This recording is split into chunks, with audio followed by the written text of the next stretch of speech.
All right, welcome back, everybody. So last week for Wellness Wednesday, we talked about midlife crisis. It was very helpful for me, but we got a lot of feedback from it. From a lot of people in our newsroom, included the younger people, said, but what about a quarter life crisis? So Mary Jo Horton is here to help us navigate that discussion. And so Mary Jo, I kind of laughed that off.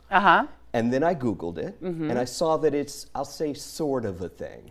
A crisis is an opportunity for you at any time. And that's what Mary Jo told me when I reached out to her about talking about this. Because a crisis, really what we're talking about with this, any sort of crisis in life, is a crisis of identity and meaning, right? Correct. Yeah, so what do we need to reflect on when we think about this? So when we think about who we are and how we evaluate ourselves, if we're evaluating ourselves based upon things that we're achieving or we're striving for, we're leaving ourselves very vulnerable to having these periods of crisis in which we don't know if that aligns with us. We could trigger depression, anxiety, fear, panic, all sorts of things. And we have to be careful about thinking that life just has this trajectory. Correct. This is the way. Yes, this idea that if you do these things and you check these boxes and you do these things in this order, that life will just provide for you this sense of like wellness and peace. It's really not a thing, and it really traps us into thinking that harms us. Because it's not that simple. It's really just not that no. simple. Okay, so you can judge yourself. You find yourself judging yourself, especially when you compare to others. And I got to say, social media has to play a part in this. Absolutely, social media, but then you also have these ideas of, you know, you assume that you know everybody else's story and backstory, and you assume that you know whether or not people are struggling, and you say to yourself, well, look at that person. They have this, they've achieved that. Why am I feeling this way, and why can't I grasp what I think that they have? Yeah, there was a young man in the newsroom today. We were talking about doing this segment. He's like, yeah, I look online, I see like people my age, they're already a millionaire, and I'm not anywhere near that kind of success. Correct. You feel like a failure. You feel like a failure. Yeah. Our crisis can reoccur and look differently over time. Oh yes, don't worry. It's always available to you. Oh, that's great news. That's so reassuring, Mary Jo. But you know, honestly, it's a good thing, because it means that we are periods of reflection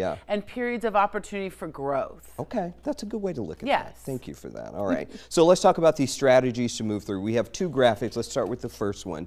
Strategies to move through the crisis of self. You say shift thinking to reflect a life of values rather than achievement. Achievements can always be taken. Values are there forever. Okay. Challenge yourself to be free of set achievement expectations. Yeah, liberate yourself. You get to choose what life you live. Checking the boxes is not a guarantee of happiness. Okay, and sometimes you got to fight your family on that. Like outside forces want to influence those expectations. Correct, but you wake up with you. Okay, and then reframe trying new activities without the expectation of success. You don't have to be good at everything to have fun. All right, and remember that life is a series of moments, not a goalpost. That's right. We're not going to just achieve something and then what? Then there's the end. Yeah. Life is the journey. Let's enjoy it. Yeah, because what if you achieve it and then there you are. And then you feel a sense of dissatisfaction. Yeah, because you have nothing else you wanted to. Correct. Yeah, okay. So let's talk about this interesting thing that you wanted to do. She sends me this email. She's like, we've got a game. I'm like, well, okay, all right. You call this the description challenge. That is correct. Okay, tell me what this is. We introduce yourself. Yeah, so this is what you do. This is a way to figure out how you think who you really are, okay? So you're in a social setting, and you're going to introduce yourself. Yeah. Typically, people will say things like, hi, I'm Mary Jo, I'm a wife, I'm a therapist, I work at Memorial, right? Right, you things give the rundown Correct, the rundown. Who you are, yeah. So instead, you are going to introduce yourself in those same couple of sentences, and you can't mention anything as related to your relationships, no mother, father, sister, brother. Okay. Nothing related to your educational status, and nothing related to your occupation. You need to have 2 or 3 sentences about who are you. But see, now, Mary Jo, networking teaches you. You're supposed to give the, hi, I'm Edward. Correct. I work nice at to meet WSAV. You know that, But here's the problem. Okay. All of those externals can be taken away. And when you over-identify with the external, you actually don't know who you are underneath that. So who are you? Who do you want? What do you want people to know about you when they meet you? Okay, so when do you do this challenge? In what setting? You do well, this I do it in group therapy, and people get very anxious. Do they really? Oh my gosh! Because think about it. It's just your name. Well, I am Mary. So think about it. What would you say? If I had to introduce you myself. You introduce yourself. I'm Edward. Yes, nice to meet you. Tell me about you. Right, because I can't tell you what I do. Right? I can't tell you I'm not single. Right? I can't talk about my family. No. Who are you underneath that? I'm Edward, and I'm kind of a quiet person. Ah, look at that. I'm kind of shy, actually. Isn't that a much better... Tina looks shocked. I am shy, Tina. Yeah. Isn't that a much deeper connection? Yeah, it did. I got a little tingly when I said it, actually.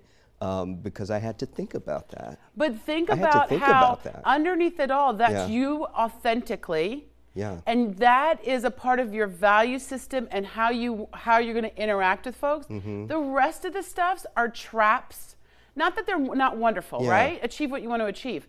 But it doesn't make us who we are. So I'm Edward, I'm quiet is a legitimate way. Yeah. Because even in my mind, I'm thinking, but is that really, like, can I really just say that? Right. Yeah. And the thing about that's so cool about it is Yeah. that you get to realize that underneath it all, you're a whole person.